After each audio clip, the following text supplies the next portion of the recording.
nonetheless, hyponatremia will occur if you drink too much water too quickly. And one way you can start telling that you're getting that way is if you kind of feel your head is swollen, you're dizzy.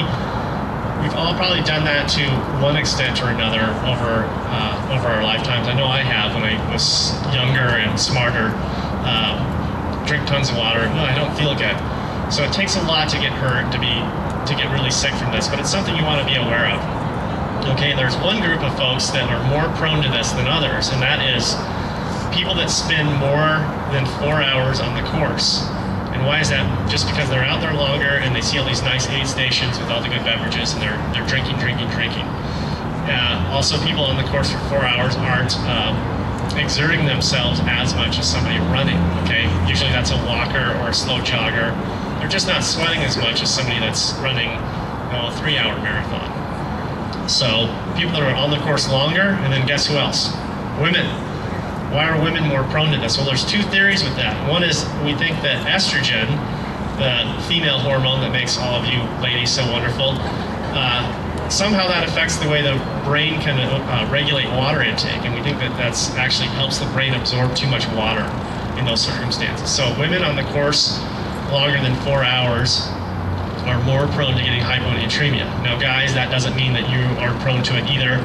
We all need to watch out for that. And then the other one, this is kind of interesting, I like to tell people about this. The other theory why we think women are more prone to hyponatremia is because women take better care of themselves. There's actually a paper written on this, a scientific paper. And we all know that, well, we don't all know this, but I'm going to tell you right now. Women are 10 times more likely to go to a physician to get help than a man is, okay? We all know women are better caretakers, women take better care of themselves.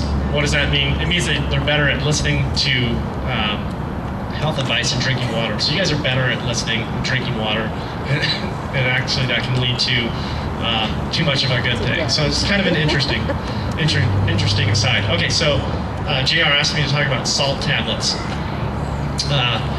You know, those are a two-way street. Most of us won't really need to use those. You want to find out what kind of sweater you are.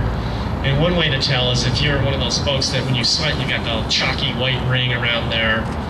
And another way, that means you're losing a lot of salt and electrolytes. That might be somebody that could use those salt tablets. But in general, you don't really need to use those, especially on a day like today. If, let's say, in July, you're out here and it's a 95-degree day with our humidity, that might be a good day to use some salt tablets. And one way to gauge that is what are you craving?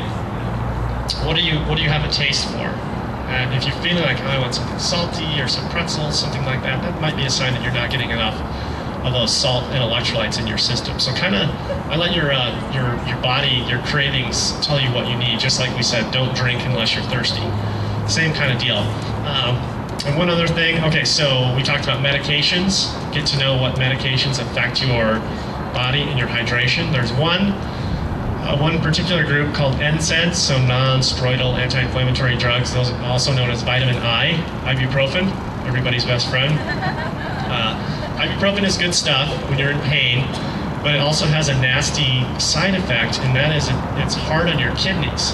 So it makes it difficult for your kidneys to filter your blood and regulate how much water you've got in your body. And there's also a correlation that the more ibuprofen somebody takes, or a runner or a walker takes, the more time they spend in the medical tent. So that kind of is an indirect relationship that all these ibuprofen is going to affect your kidneys and may make you more prone to having to go and visit somebody in the medical tent. So my advice is don't take it preventatively. If you think, oh, I'm going to be achy and sore after my run, don't take it before. Wait till you're done with your run, and then if you're sore, then you can take one, but don't take it preventatively. Not a good idea, especially during a marathon, okay? That's a lot of stress on your body. Yes, you're going to be sore. Yes, you're going to be sore from training, but maybe learn to not take as much of that. So I think I will, and then one more thing with glucose, I want to just introduce the idea of fueling with your hydration.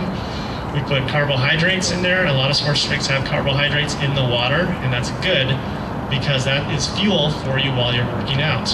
Okay, and there are many, many studies that show when you add a simple carbohydrate to your hydration or while you're working out, it will extend performance and assist with recovery. So water is good. You want to be drinking water, but when you're also working out and training, you also want to get a beverage in that has some simple carbohydrates and electrolytes in it. Helps with recovery, helps your muscles stay fueled, makes you go faster and longer. So it's a good idea to mix those in. You don't want to do only water, especially on the marathon. You're going to bunk. You're going to need to replace some of that fuel, and there's going to be lots of opportunities for that. So don't eat too many of those jelly bean things, sport jelly beans. Yeah. Okay, I think, did I miss anything? Was that good? Okay, so we'll wrap it up so you guys can enjoy the sunny day that's about to happen. Thank you and congratulations, and keep working out.